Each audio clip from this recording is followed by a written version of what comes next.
Election commission of India ने आम लोगों को एक बड़ी राहत दी है और इस राहत के तौर पर अगर आपके पास वोटर आईडी मौजूद नहीं है तो आप 12 मुतबादिल या ऑल्टरनेट तस्वीर वाले जो शनाख्ती कार्ड हैं, डॉक्यूमेंट्स हैं, वो दिखाकर वोट डाल सकते हैं। ये फैसला उस वक्त हुआ जब बिहार में सर हुआ, दिल्ली में कराने की तैयारी, पूरे मुल्क के अंदर कराने की तैयारी है। लेकिन अगर आपके पास वोटर आईडी नहीं है और आप रजिस्टर वोटर हैं तो फिर आपको घबराने की बिल्कुल भी ज़रूरत नहीं, क्योंकि 12 मुतबादिल बातस्वीर या पिक्चर्ड शनाख्ती कार्ड दिखाकर वोट डालने का अधिकार या हक आपके पास होगा। दरअसल इलेक्शन कमीशन ऑफ इंडिया ने ये ऐलान साफ कर दिया है कि जिन वोटरों के पास वोटर आईडी या आईसी कार्ड्स नहीं, लेकिन वो वोटर लिस्ट में दर्ज हैं, रजिस्टर्ड हैं, अहल वोटर्स हैं, एलिजिबल क्राइटेरिया में आते हैं, तो वो 12 में से कोई एक मुतबादिल शनाख्ती कार्ड दिखाकर वोट डाल सकेंगे। शनाख्ती कार्ड होना चाहिए और तस्वीर वाला। इलेक्शन कमीशन ने वोटरों की सहूलत के लिए इस अहम फैसले के हवाले से फ्राइडे यानी जुमे के रोज़ एक अनाउंसमेंट की, जिसमें ये वाज़ेह कर दिया गया कि इलेक्शन कमीशन बाज़ाब्ता तौर पर इससे नोटिफिकेशन भी जारी कर चुका है और तस्लीम शुदा या जो असल में अथॉरिटीज़ मानेंगी आपका कार्ड कौन सा है, आप उस पर वोट डाल सकते हैं। अगर इलेक्शन कार्ड नहीं है तो तब भी फहरिस्त में आधार कार्ड रखा गया है, मनरेगा जॉब कार्ड है, बैंक या पोस्ट ऑफिस से जारी करदा तस्वीर वाली पासबुक, इसके अलावा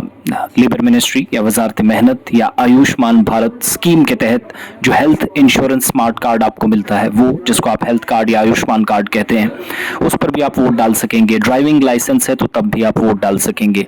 पैन कार्ड है तो तब भी आप वोट डाल सकेंगे। एनपीआर के तहत आरजीआई की तरफ से जारी करदा स्मार्ट कार्ड्स हैं, उस पर वोट डाल सकेंगे। अगर स्टेट गवर्नमेंट का सरकार की तरफ से, हुकूमत की तरफ से जारी करदा डॉक्यूमेंट्स हैं, शनाख्ती कार्ड है, पीपी सर्विस के ज़रिए जारी करदा दस्तावेज़ हैं, पीएसयू है, पब्लिक सेक्टर अंडरटेकिंग्स या किसी सरकारी महकमे से जुड़ा कोई कार्ड है, पब्लिक लिमिटेड कंपनी से जुड़ा हुआ, इसके अलावा जो मेंबर पार्लियामेंट हैं, एमएलए हैं, कानून साज काउंसिल या एमएलसीज हैं, उनके मेंबर्स को भी सरकारी जारी करदा जो नोटिस है उसमें उन तमाम लोगों को शामिल कर लिया गया है। यानी अब बाज़ाब्ता तौर पर अगर आपके पास इलेक्शन कमीशन ऑफ इंडिया के नए ऐलान के मुताबिक आम शहरी किसी भी रियासत, किसी भी स्टेट में जब पंचायत से लेकर अर्बन लोकल बॉडीज़ या असेंबली के चुनाव होंगे या लोकसभा के चुनाव, तो कोई आपके पास अगर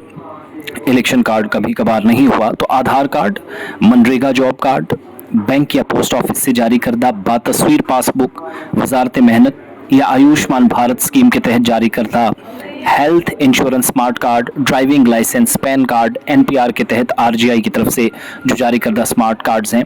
सरकार ने स्टेट लेवल पर या अपनी ही रियासत के अंदर हुकूमत की कोई स्कीम है, उसका कोई कार्ड है जिस पर आपकी फ़ोटो है, आप उस पर वोट डाल सकते हैं। वोट आपका कटेगा नहीं। अगर आप रजिस्टर वोटर हैं तो इन 12 ऑप्शंस में से वोटर आईडी ना होने की सूरत में किसी एक पर जाकर अपना कार्ड या अपना वोट डाल सकते हैं।